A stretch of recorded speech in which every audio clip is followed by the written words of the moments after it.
Halo, apa kabar pemirsa TVR Parlemen dimanapun Anda berada? Berjumpa lagi bersama saya, Umam Hidayat, dalam program TVR 17. Tepat pukul 17 waktu Indonesia Barat, kami hadirkan kepada Anda sejumlah informasi paling baru dan menarik seputar kinerja dan kegiatan DPR RI yang telah disajikan oleh redaksi TVR Parlemen. Pemirsa TVR Parlemen, inilah TVR 17, edisi Kamis 15 September 2022.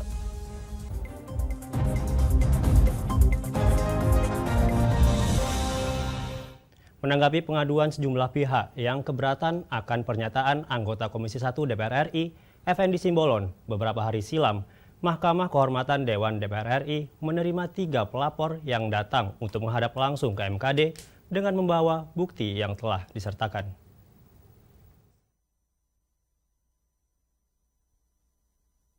Menanggapi pengaduan sejumlah pihak yang keberatan akan pernyataan anggota Komisi 1 DPR RI Effendi Simbolon beberapa hari silam, Mahkamah Kehormatan Dewan DPR RI atau MKD DPR RI mengundang 3 pelapor ke Senayan, Jakarta. 3 pelapor tersebut adalah pelapor individu Denny Mamang, Organisasi Pemuda Pancamarga, dan LSM Antartika. Setelah menerima pengaduan dari 3 pelapor, anggota Mahkamah Kehormatan Dewan DPR RI Maman Imanul Haq mengatakan pihaknya sudah menerima laporan sekaligus bukti yang telah disertakan. MKD juga akan segera melakukan rapat menindaklanjuti laporan tersebut. Ya, terima kasih teman-teman media. Pada hari ini MKD mengundang para pengadu dari pertama atas nama seorangan Bang Denny dan sekaligus juga Ketua Ormas GNPPK, lalu juga dari LSM Antartika dan juga dari Pemuda Pancamarga. Ini penting karena kami terinspirasi nih sama teman-teman bahwa mereka sengaja datang ke MKD agar persoalan ini tidak panjang dan tetap menjadikan DPR RI ini menjadi semacam contoh ya, figur dalam menyampaikan suara walaupun punya hak imunitas tapi jangan sampai kebablasan nilai kesantunan dan keadaban. Sekali lagi saya apresiasi kawan-kawan. Tapi lihat dari perkembangan hari ini menurut saya apa yang dilakukan teman-teman ini betul-betul hanya meminta permohonan maaf tidak hanya ke TNI Tentara Nasional Indonesia tapi juga ke Ormas karena 2 kekuatan penting itulah yang menjaga Indonesia dan kebinekaan. Dari Senayan, Jakarta, Ken dan Jaya TVR Parlemen melaporkan. Komisi 11 DPR RI meminta pemerintah tidak terburu-buru dalam memprivatisasi PT Semen Kupang. Komisi 11 meminta pemerintah pusat dapat membenahi tata kelola perusahaan dan tidak serta-merta menjual BUMN tersebut ke pihak swasta. Komisi 11 DPR RI meminta pemerintah tidak terburu-buru dalam memprivatisasi PT Semen Kupang. Ditemui di ruang rapat Komisi 11 Gedung Nusantara 1 DPR RI Senayan, Jakarta baru-baru ini, anggota Komisi 11 DPR Ahmad Yohan mempertanyakan urgensi dari privatisasi PT Semen Kupang. Ia juga meminta pemerintah agar tidak tergesa-gesa dalam melakukan proses privatisasi tersebut. Kita pengenlah NTT juga berkontribusi bagi negara ini. Nanti kalau PT Semen ini diurus dengan baik, maju, beruntung, berarti kami orang NTT juga berkontribusi bagi pendapatan negara. Sehingga saya sampaikan tadi bahwa ini martabat dan harga diri orang NTT. Ini industri besar yang dulu pernah dibangga-banggakan, ya, dan memang memberi manfaat bagi kami orang NTT. Tapi hari ini karena ada persoalan tiba-tiba mau dijual. Anggota Komisi 11 DPR RI Gus Irawan Pasaribu menilai privatisasi Semen Kupang tidak tepat jika dilaksanakan pada masa sekarang ini, mengingat kondisi perekonomian masih dalam pemulihan pasca pandemi COVID-19. Meski begitu, ia berharap privatisasi PT Semen Kupang bisa membuat kinerja perusahaan tersebut menjadi lebih baik. Tapi memang pada saat perusahaan sudah privatisasi, itu governance-nya akan lebih baik. Karena memang di pasar modal itu kan dituntut untuk keterbukaan informasi, untuk laporan secara berkala diwajibkan oleh regulator begitu, sehingga pengolahan perusahaan itu diharapkan bisa lebih profesional. Tetapi juga melihat kondisi perusahaan yang butuh untuk mengembangkan bisnisnya, pasti itu harus ada buffer tambahan modal. Proses privatisasi akan dilakukan dengan metode menjual saham milik negara dalam kepemilikan PT Semen Kupang sebanyak 61,48%. Oki dan Alfredo, TVR Parlemen melaporkan. DPR RI terus mengupayakan dukungan untuk pemerintah Indonesia dalam membangun kerjasama dengan Turki. Hal ini penting dilakukan karena Turki merupakan salah satu negara potensial dalam pengembangan ekonomi. DPR RI terus mengupayakan dukungan untuk pemerintah Indonesia dalam membangun kerjasama dengan Turki. Hal ini penting dilakukan karena Turki merupakan salah satu negara potensial dalam pengembangan ekonomi. Dalam kegiatan resepsi diplomasi yang digelar di KBRI di Ankara, Turki, Rabu malam tadi, Wakil Ketua DPR RI Rahmat Gobel menekankan keseriusan dalam mendorong kerjasama yang lebih luas antara Indonesia dan Turki. Menurutnya, Turki memiliki kemajuan teknologi yang bisa memberikan manfaat yang optimal bagi Indonesia. Di antaranya kerjasama industri elektronik, bidang kesehatan, dan bidang pertahanan. Tidak hanya dengan G2G, tapi bagaimana melalui parlemen kita melakukan komunikasi dengan diplomasi people to people. Dan ini perlu kita lakukan komunikasi terus. Kita perlu jalin ya untuk bisa sehingga membangun satu kepercayaan komunikasi antara tidak hanya government, bisnis ataupun pengusaha, tapi juga dengan antar parlemen. Pada kesempatan ini, Duta Besar Republik Indonesia untuk Turki lalu Muhammad Iqbal menyambut positif adanya dukungan dari DPR RI dalam membangun dan meningkatkan kerjasama Indonesia dan Turki. Menurutnya, diplomasi parlemen merupakan salah satu cara untuk meningkatkan hubungan bilateral antar negara. Turki di Ankara khususnya, kita percaya bahwa parliamentary diplomasi itu sangat esensial. Artinya diplomasi yang kita dilakukan dalam hal ini di mana Kemlu sebagai penjulunya di Indonesia akan jauh lebih efektif juga kalau didukung oleh second track diplomasi atau diplomasi di track kedua. Nah, di diplomasi di track kedua itu salah satunya yang penting adalah di parlemen. Dari Turki, Sigit Rilo TVR Parlemen melaporkan. Kenaikan harga BBM memberi dampak besar pada masyarakat ekonomi menengah ke bawah. Untuk itu DPR mengingatkan pemerintah untuk selalu memperbarui data penerima bansos agar penyaluran bansos benar-benar tepat sasaran. Informasi sesaat lagi, untuk itu tetaplah di TVR 17.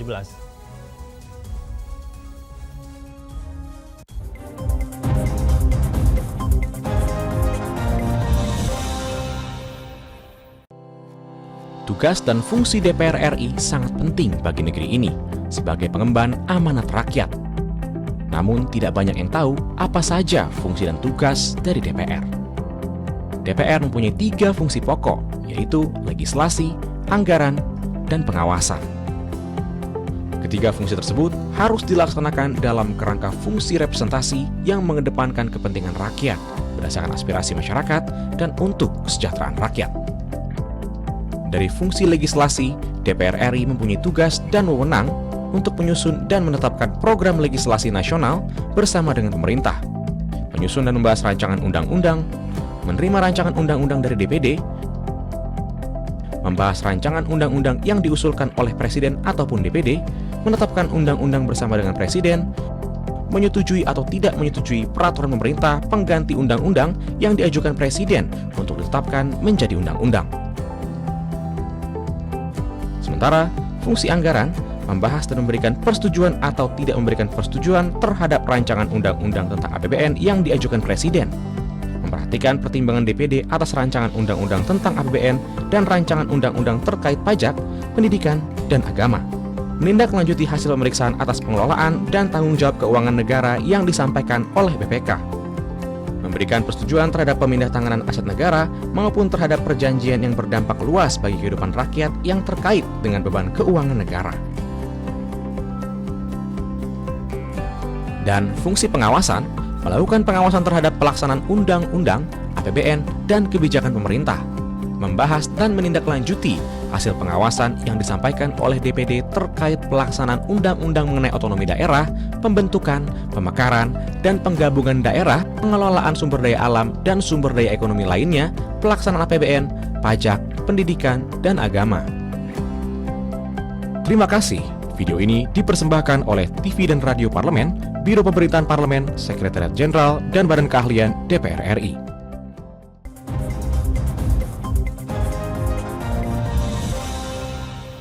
kembali di TVR 17. Kenaikan harga BBM memberi dampak besar kepada masyarakat ekonomi menengah ke bawah, sehingga pemerintah menyalurkan bantuan sosial lebih dari 24 triliun rupiah sebagai pengalihan subsidi BBM.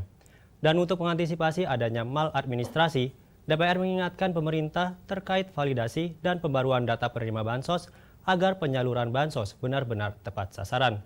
Berikut ini laporan mendalam yang telah dirangkum oleh tim redaksi TVR Parlemen dalam segmen Editorial Parlemen.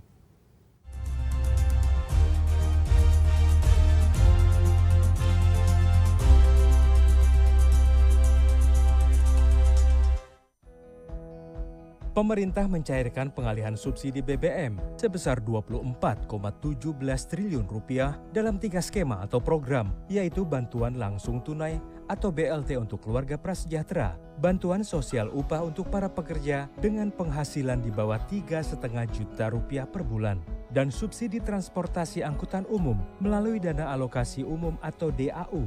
Di gedung DPR RI, Wakil Ketua Komisi 8 DPR RI, Dia Pitaloka, meminta pemerintah terus melakukan validasi dan pembaruan terhadap data penerima bansos, yaitu data terpadu kesejahteraan sosial atau DTKS.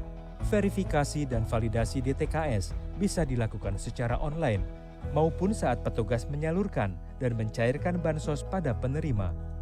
Tapi kalau bicara tepat atau tidak tepat sasaran, itu nanti kan semua diverifikasi sampai tingkat kelurahan.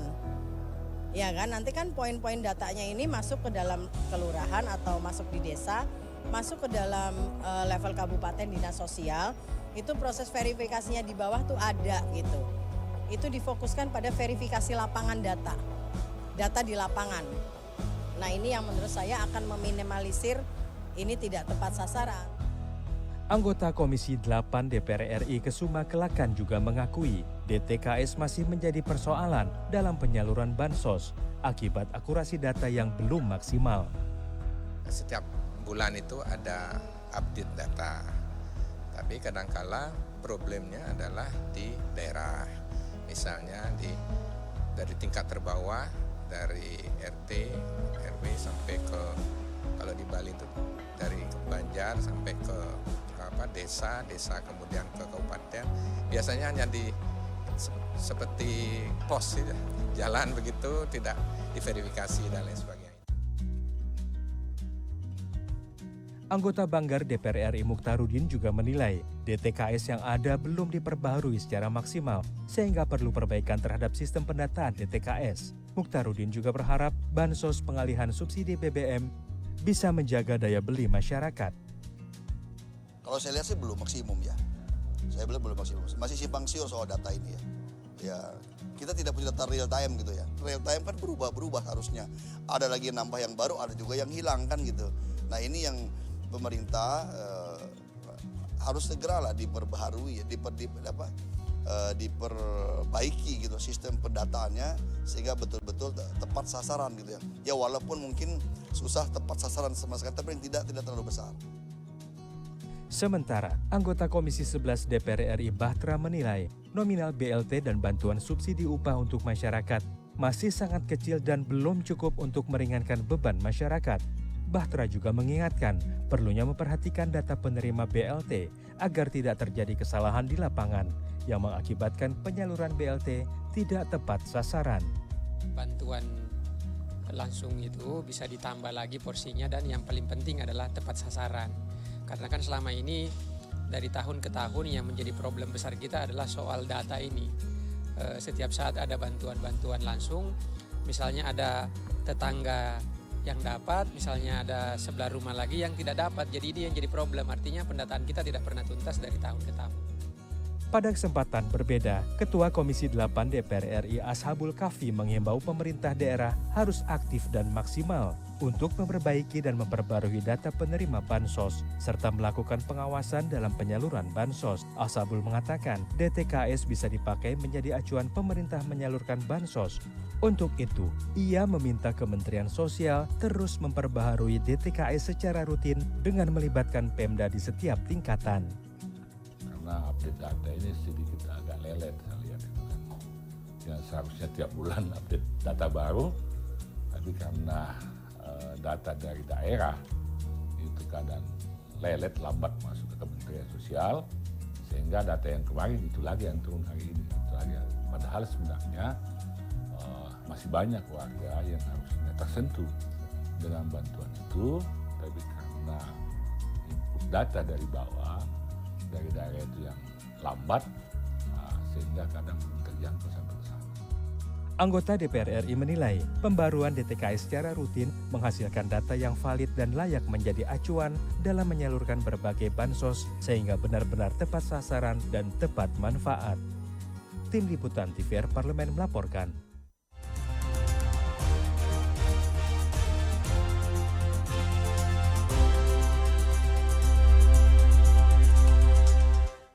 Pemirsa, revisi Undang-Undang Sistem Pendidikan Nasional atau Sisdiknas diperlukan untuk memperbaiki sistem pendidikan di Indonesia secara fundamental. Informasinya sesaat lagi, untuk itu jangan kemana-mana, tetaplah di TVR 17.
Kembali di TVR 17, pemerintah tengah menyusun draft revisi Undang-Undang Nomor 20 Tahun 2003 tentang Sistem Pendidikan Nasional atau Sisdiknas.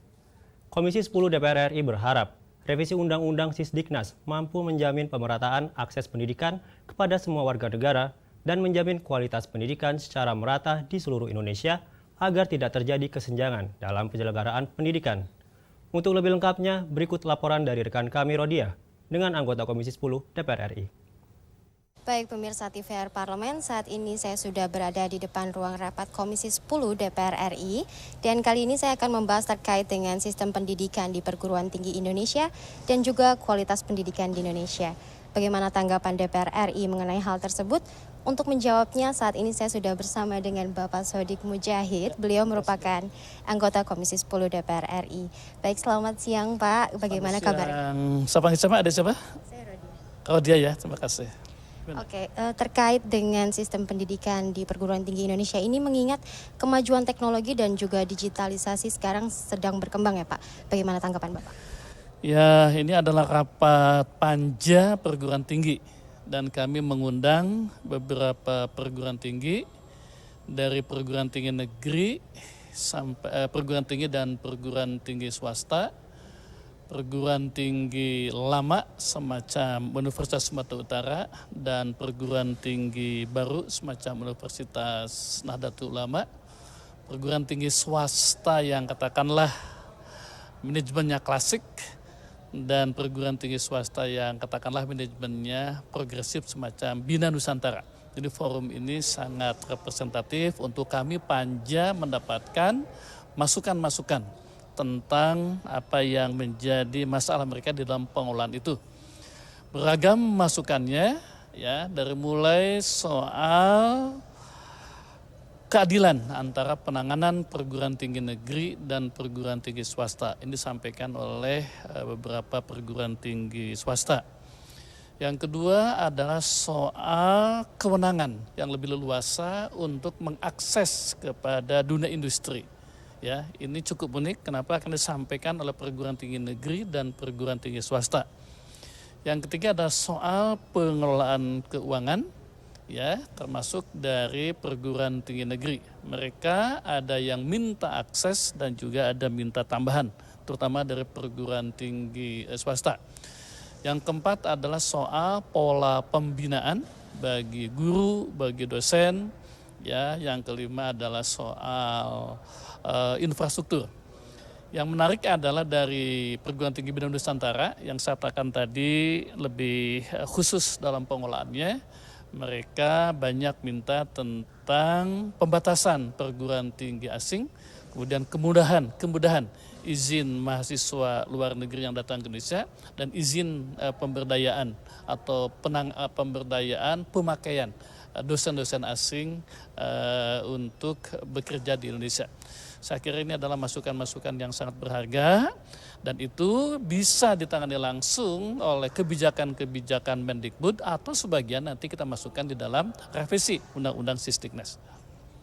Terkait yang Bapak sampaikan tadi akan ada kerjasama dengan pihak luar negeri.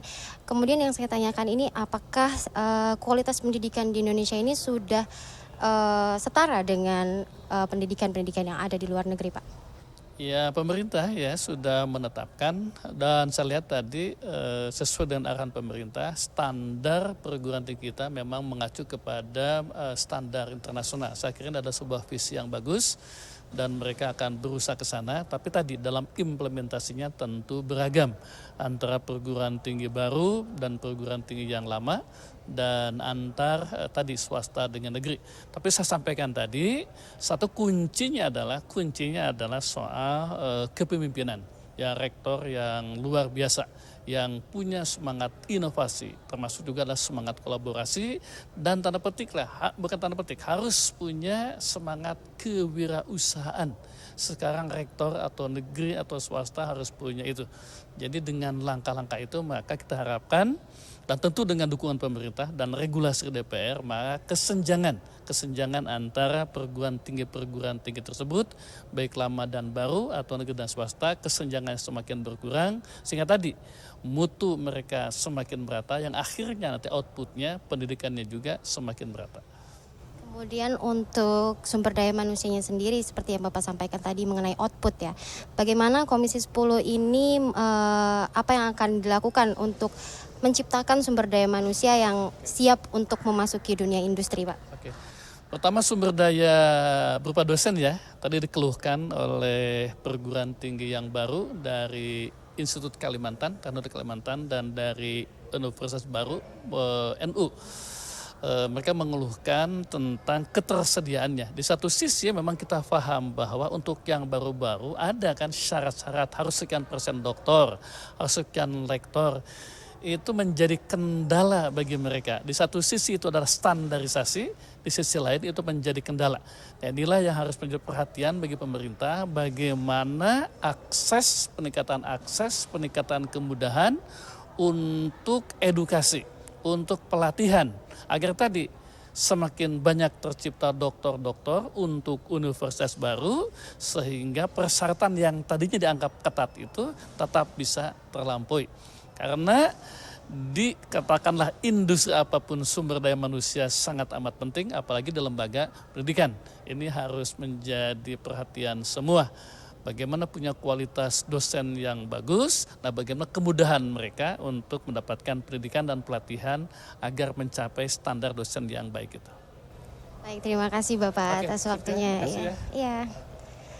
Baik pemirsa TVR Parlemen, itulah wawancara saya dengan salah satu anggota Komisi 10 DPR RI, Bapak Sodik Mujahid. Dan saya melaporkan dari depan ruang rapat Komisi 10 DPR RI, saya Rodiah kembali ke studio. Selanjutnya pemirsa, apa saja yang menjadi topik perbincangan di media online pada hari ini? Usai jeda, tetaplah di TVR 17.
Kembali di TVR 17. Kali ini kita masuk ke segmen media nasional. Mari kita simak apa saja yang disoroti media nasional tentang isu-isu terkini serta tanggapan dari sejumlah anggota dewan. Bersama rekan kami, Anggun Oktarini.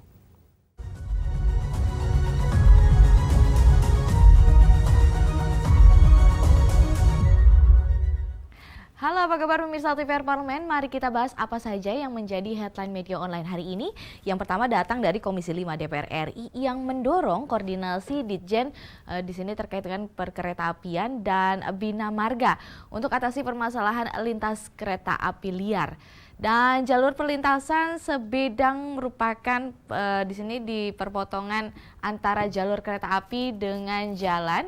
Kalau kita bisa lihat di beberapa media yang di sini sering menjadi biang kerok terjadinya kecelakaan. Dari catatannya ada 199 titik perlintasan jalur kereta api dengan jalan nasional.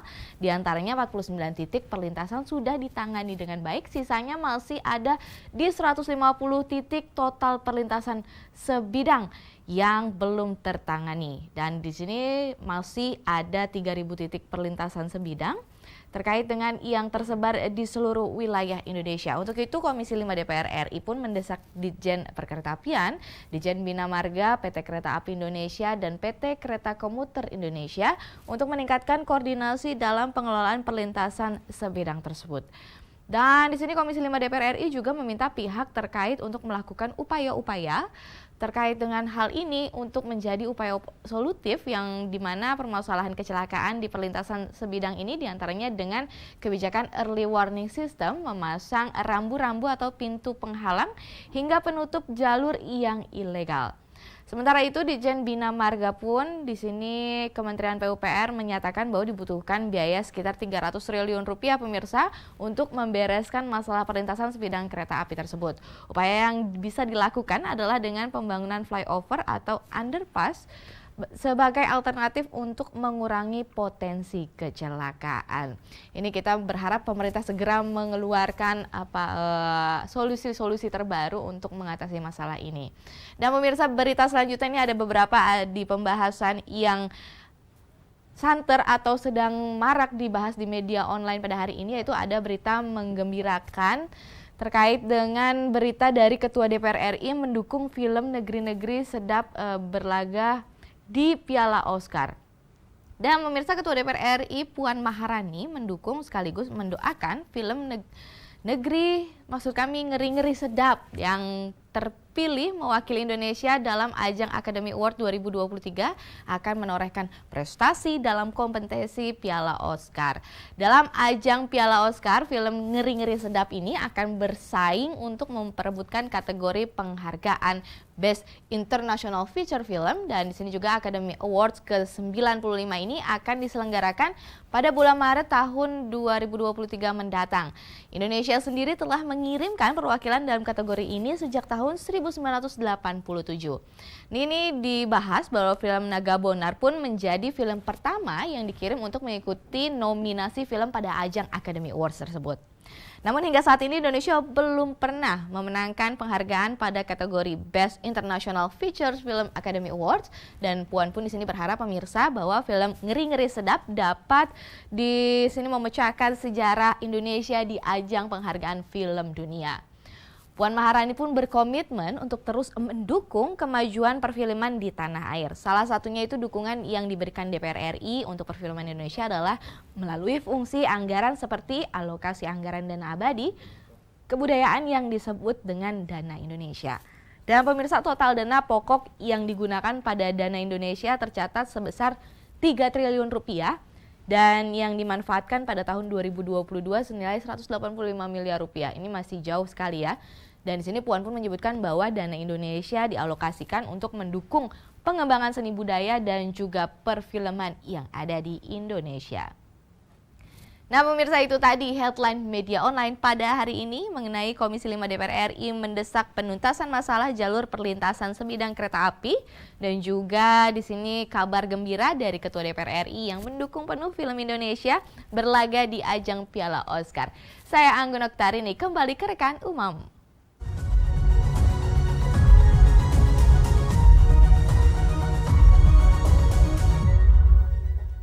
Terima kasih Anggun yang telah menyampaikan sejumlah sorotan dari media online nasional pada hari ini. Pemirsa TVR Parlemen, segmen media online tadi sekaligus menutup program TVR 17 edisi sore hari ini. Jangan lupa kembali kami ingatkan, virus COVID-19 masih ada. Untuk itu terus taati protokol kesehatan dimanapun Anda berada. Saya Umam Hidayat beserta seluruh kru TVR Parlemen yang bertugas mengucapkan terima kasih dan undur diri dari hadapan Anda. TVR Parlemen, referensi Indonesia.